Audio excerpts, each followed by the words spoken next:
बिस्मिल्लाहिर्रहमानिर्रहीम। अस्सलाम वालेकुम नाज़रीन, आप यूट्यूब चैनल देख रहे हैं। मैं इमरान खान हूँ। नाज़रीन, अमेरिका के साथ साथ इसराइल का भी नुकसान हो रहा है। ये डोनाल्ड ट्रंप मजाक उड़ाते थे इंडिया का कि 8 जहाज उनके गिर गए, 9 गिर गए, 10 गिर गए।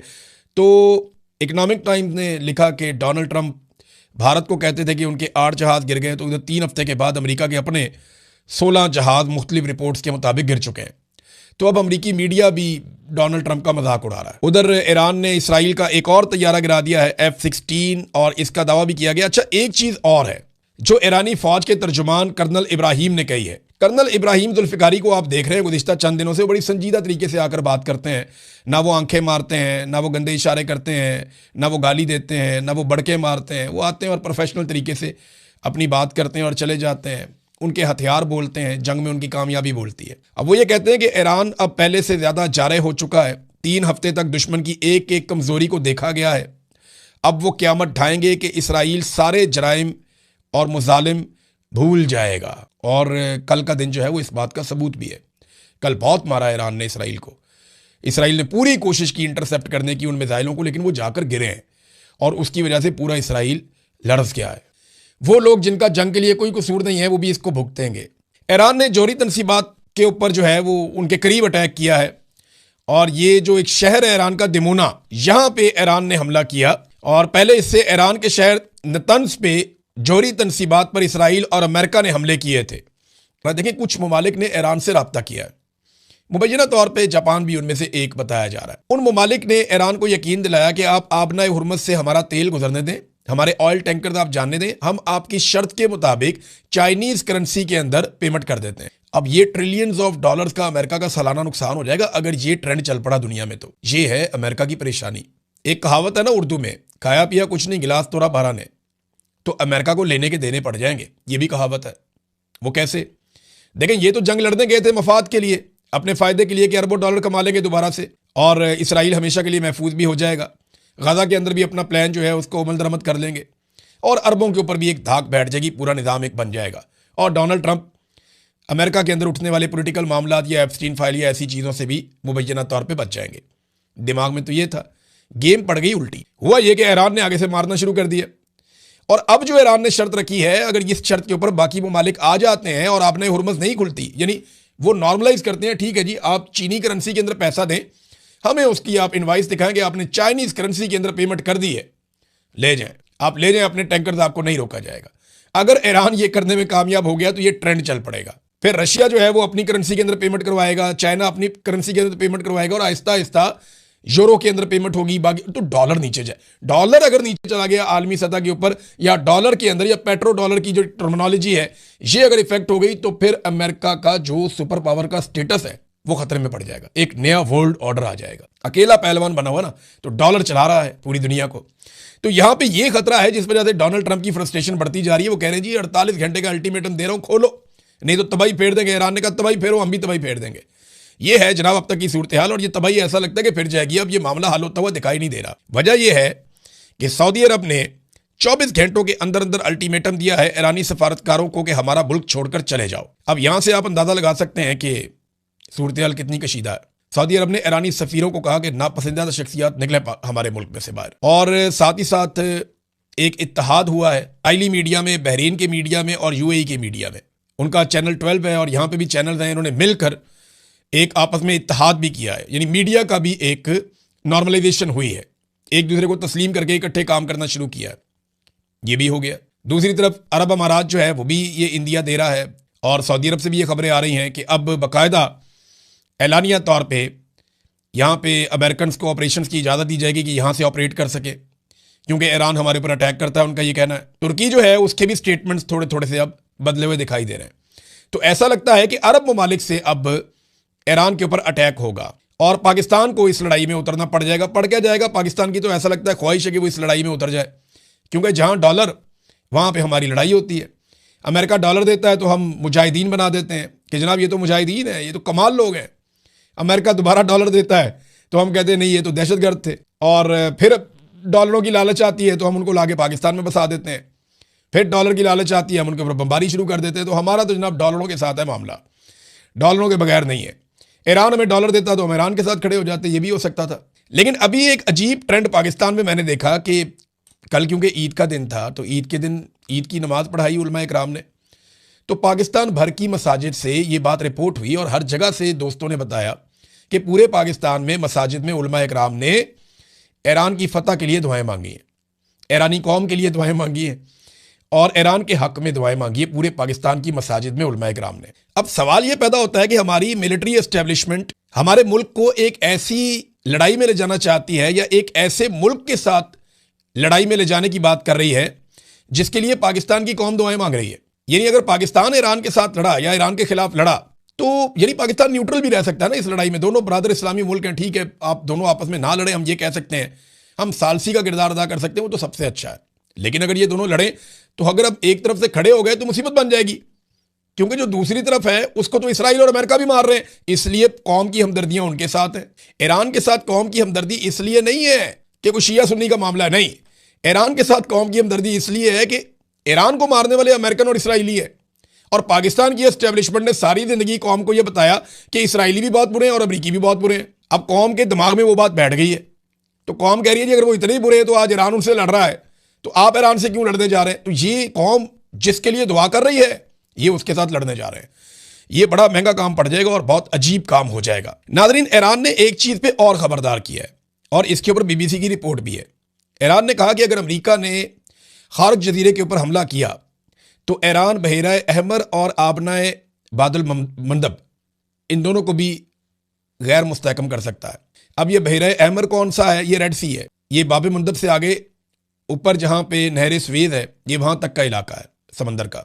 और इसको ईरान कैसे गैर मुस्तहकम कर सकता है? यहां पे देखें सिक्योरिटी के कुछ एरियाज बने हुए हैं, उनको ईरान मिसाइलों से निशाना बना सकता है। और जो हौसी हैं वो क्योंकि यमन के हौसी ईरान को सपोर्ट करते हैं तो वो भी यहाँ पे एक बदअमनी पैदा कर सकते हैं।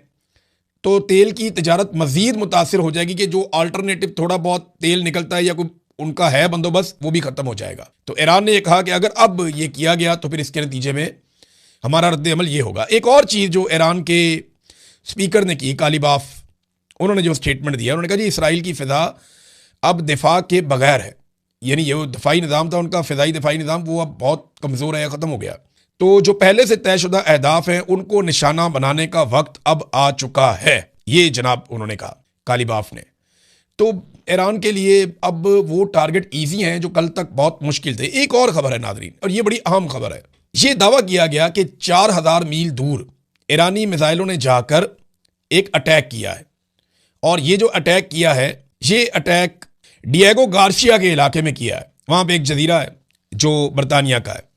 अच्छा, इसके बाद ना फौरी तौर पे ये खबर इसराइली मीडिया ने उठाई और कुछ अमरीकी मीडिया ने खबर उठाई और अरब मीडिया ने भी ये खबर उठाई कि जनाब ईरान की बहुत ज़्यादा हद बढ़ गई है और इनकी रेंज बहुत ज़्यादा है इनके मिसाइलों की, ये पूरे यूरोप को भी तबाह कर सकते हैं। तो मैंने इस खबर को ज़्यादा तवज्जो इसलिए नहीं दी थी क्योंकि मुझे लगता था कि ये कोई एक फॉल्स फ्लैग टाइप का ऑपरेशन है कि यूरोप को खौफजदा किया जाए ईरान के ज़रिए से कि जनाब ईरान के मिसाइल तो यहाँ तक पहुँच रहे हैं तो वो आप सबको भी मार सकता है, पूरे यूरोप को मार सकता है, लिहाजा मिलकर ईरान वाला ख़तरा ख़त्म कर दिया जाए। लेकिन ईरान ने इसके ऊपर एक स्टेटमेंट दिया और ईरान ने यह कहा कि जनाब ये मिसाइल हमने नहीं दागे, हमने ये मिसाइल नहीं चलाए, ये मिसाइल कहीं और से आए। अब ये बताएं जनाब मिसाइल कहाँ से आए? ये बात तो फिर इन्वेस्टिगेशन में पता चल सकती है क्योंकि ये दोनों मिसाइल अपने टारगेट पे नहीं आए, लेकिन सिर्फ ये बताया गया कि यहाँ पे 2 मिसाइल आए, ईरान वाली साइड से आए। अब ये किसने चलाएं, कहाँ से चलाएं, इसके बारे में कोई इन्फॉर्मेशन नहीं है। और 4000 मील दूर आकर अगर ये मिसाइल गिरे हैं तो ये पूरे यूरोप को एक वार्निंग देने वाली, वार्निंग शॉट होता है ना, ये उस तरह का एक शॉट है कि पूरे यूरोप को एक वार्निंग दी गई है। लेकिन ईरान ने कहा जनाब कि ये हमने नहीं चलाए। पाकिस्तान के सबसे बड़े और मकबूल लीडर, पाकिस्तान के साबिक वज़ीर आज़म और पाकिस्तान की आवाम की अक्सरियत के मुश्तरका लीडर इमरान खान साहब, उन्होंने अपने बेटों से बात की है टेलीफोन पे और बात तो बड़ी लंबी चौड़ी है लेकिन एक जुमले में सारी कहानी है। इमरान खान ने अपने बेटे से कहा, जो उनकी बहन ने रिपोर्ट भी किया, कि कासिम मेरे पाकिस्तानियों को मेरी तरफ से ईद मुबारक देना। ये इमरान खान साहब ने जेल से आप सारे पाकिस्तानियों को ईद मुबारक का पैगाम भेजा है। तो अब मैं इससे ज़्यादा क्या कहूँ, वो जेल में भी आपके बारे में सोचता है, जेल काट भी आपकी वजह से रहा है। उसने कहा था कि मैं आपका नाक नहीं कटवाऊँगा उसने कहा था कि मैं आपको झुकने नहीं दूंगा। उसने कहा था जो जो वादा उसने आपके साथ किया उसने पूरा किया। वो भागा नहीं डर के, उसने सौदेबाजी नहीं की, उसने आसिम मुनीर के सामने घुटने नहीं टेके, वरना हर जर्नैल के सामने हर सियासतदान ने या तो घुटने टेके हैं या गर्दन कटवाई है। इमरान खान साहब ने फंसा भी लिया और हार भी नहीं मानता। एक आंख भी उसकी इन्होंने ज़ाया कर दी और ये सरकारी ज़राए बताते हैं, और इसके बावजूद वो आदमी पीछे हटने के लिए तैयार नहीं है। ये इमरान खान का पैगाम था, आप तक पहुंच गया। इमरान खान ने और भी बहुत पैगाम दिए हैं आपके लिए, और उसको उम्मीद है कि उसकी कौम एक दिन खड़ी हो जाएगी, और इसी उम्मीद के सहारे वो ये लड़ाई इस कौम के लिए लड़ रहा है। आसिफ अली जरदारी, नवाज शरीफ, आसिम मुनीर अगर इमरान खान साहब के साथ बैठ जाए, बातचीत हो जाए, तो कोई मसले का हल निकल आएगा। देखिए, आसिफ अली जरदारी और नवाज शरीफ तो ना 3 में ना 13 में बेचारे बिला वजह ही बीच में होंगे। लेकिन अगर आसिम मुनीर इमरान खान साहब से मिलने जाके, जो इमरान खान की बहन ने भी कहा था कि अगर इमरान खान के सामने कोई रो दे तो वो फिर माफ कर देते हैं, लेकिन आसिम मुनीर साहब को करना क्या, सिर्फ इमरान खान साहब से ये कहना कि जी मुझे आप कुछ ना कहें। फिर उन्हें इस्तिस्ना की भी जरूरत नहीं रहेगी, फिर उन्हें किसी और ऐसी चीज की जरूरत नहीं रहेगी, और वो निकल जाए इस सारे मामले में से। ठीक है, छोड़े सियासतदानों को, मुल्क को चलाने दें, लेकिन जिसके पास ताकत होना पाकिस्तान में, वो ताकत छोड़ता नहीं है। जिसके पास इख्तियार और इक्तदार आ जाए ना, वो उसको छोड़ता नहीं है। पाकिस्तान में नीचे से लेके ऊपर तक आवे का आवा ही बिगड़ा हुआ है। कोई आदमी भी अपनी सीट छोड़ना नहीं चाहता। तो मुझे लगता है राणा सनाउल्लाह साहब ने बात तो बड़ी लॉजिक की है कि बैठ जाएं सारे और बैठ के कोई मसले का हल निकालें। जो मिलिट्री एस्टेब्लिशमेंट है ये अपनी बैरकों में वापस जाएं और अपनी आईनी हुदूद के अंदर जाएं, और अवाम की मुंतखब क़यादत को मुल्क दिया जाए। पाकिस्तान में अगर ये इलेक्शन ठीक नहीं हुए तो अगले इलेक्शन करवा दिए जाएँ, और अवामी मैंडेट का एहतराम किया जाए। इदारों को उनकी स्पेस वापस दी जाए, पार्लिमान को, अदलिया को, मीडिया को, सबको उनकी स्पेस वापस मिले, तो पाकिस्तान वापस ट्रैक पे भी आ सकता है। बात तो सुनने में बहुत अच्छी है, लेकिन प्रैक्टिकली ये पॉसिबल नहीं लगता, क्योंकि इमरान खान साहब का खौफ इनको ये करने नहीं देगा। अब इस वक्त ये ऐसे स्टेटमेंट क्यों आ रहे हैं जो मेरी दानिश में है, वो मामला 8 फरवरी का है। 8 फरवरी को पाकिस्तान तहरीक इंसाफ ने कहा जी कि हम करेंगे एक पहिया जाम हड़ताल। देखिए, अगर पीटीआई कामयाब हो जाती है, पाकिस्तान का मीडिया तो यही चलाएगा ना, 10 दुकानें खोल के भी ये चलाएगा, बल्कि 1 दिन 2 दिन पहले फुटेज बना के रख लेंगे कि जनाब जब पूरा पाकिस्तान बंद होगा तो हम ये फुटेज चलाएंगे, जनाब ये इलाका खुला है, ये इलाका खुला है, ये इलाका खुला है। मीडिया को ये 2 नंबरियां करनी आती हैं, एस्टेब्लिशमेंट को भी आती हैं। लेकिन अगर अमली तौर पर पाकिस्तान बंद करने में कामयाब हो गई पाकिस्तान तहरीक इंसाफ 8 फरवरी को, तो फिर एक बात याद रखिएगा, खतरे की घंटी बज जाएगी, क्योंकि स्ट्रीट मूवमेंट जो है उसके लिए अब कोशिशें आगे बढ़ रही हैं। खैबर पख्तूनख्वा में बहुत सारे दौरे रखे गए हैं। सुहेल अफरीदी के मुख्तलिफ इलाकों में वो जाएंगे, मुख्तलिफ अजला में वहाँ रैलियाँ निकाली जाएंगी, एक मोटिवेशन जो है वो अब शुरू की जाएगी, और स्टूडेंट्स को बहुत अहम रोल मिलने वाला है आने वाले दिनों में। तो आप देखेंगे कि स्ट्रीट मूवमेंट आगे की तरफ बढ़ेगी। नंबर 2, 9 तारीख को जुमे वाले दिन अब ये खैबर पख्तूनख्वा से वज़ीर आला उठेंगे और अपने साथियों के साथ सिंध जाएंगे। कराची में बड़ी गहमा गहमी है, इसके ऊपर मूवमेंट शुरू हो गई है, और कराची में बड़े अरसे के बाद पाकिस्तान तहरीक इंसाफ का कोई रहनुमा इस तरीके से मुतहर्रिक होने जा रहा है। तो कराची ने पहले भी बड़े बड़े इज्तिमा किए हैं, कराची ने पहले भी बड़ी ज़बरदस्त पैगाम दिया है हर मौके के ऊपर। तो यहाँ आप देखते हैं कि कराची किस तरह से रिस्पॉन्ड करता है। तो 8 फरवरी की फिक्र है, स्ट्रीट मूवमेंट की फिक्र है, और जब भी इन्हें फिक्र होती है ये इसी किस्म का कोई स्टेटमेंट दे देते हैं। देखिए, नया साल आया नादरीन, सब एक दूसरे को मुबारकबाद दे रहे हैं। पाकिस्तान में लोग रात भर नाच गा रहे थे सड़कों पे, ऐसे जैसे पाकिस्तान की तरक्की का सफ़र रुक ही नहीं रहा। यानी ऐसे नाच गा रहे थे जैसे लोग इंटरटेनमेंट के बेचारे तरसे हुए हैं, सुख का सांस ही कोई नहीं है। तो जब उन्हें मौका मिलता है वो बाहर निकलते हैं, अपने लाउड एक्सप्रेशन शो करते हैं, नाच रहे थे, गा रहे थे। लेकिन क्या हम वो कर रहे थे जो इस्तांबुल में हो रहा था? यानी जब लाहौर की और मरी की सड़कों पे और बाकी शहरों की सड़कों पे लोग नाच गा रहे थे ना, तो उस वक्त इस्तांबुल में तैयारी हो रही थी गजा के साथ इजहार यकजहती की। 5.25 लाख लोग निकले इस्तांबुल में, और उन्होंने दुआ भी की, इजहार यकजहती किया गजा के अपने फ़लस्तीनी भाइयों के साथ। लेकिन पाकिस्तान में कॉन्सर्ट हो रहे थे, नाच गाने हो रहे थे। पाकिस्तानियों को यह सोचना पड़ेगा कि उनके ऊपर यह जुल्म क्यों होता है। ये जालिम आपके ऊपर तब तक मुतहर्रिक रहेंगे जब तक आप एक मुट्ठी बनकर खड़ा होना नहीं सीखेंगे।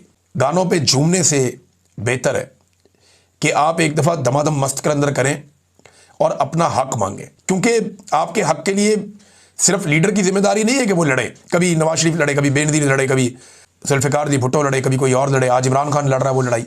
आपको खुद अपनी लड़ाई लड़नी पड़ेगी, आपको खड़े होना पड़ेगा।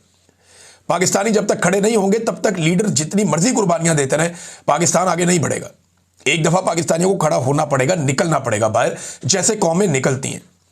पाकिस्तानियों ने 8 फरवरी को एक बड़ा पुरअमन तरीके से, बड़ा शानदार तरीके से इनकलाब का एक जलवा दिखाया था। ये वही पाकिस्तानी है।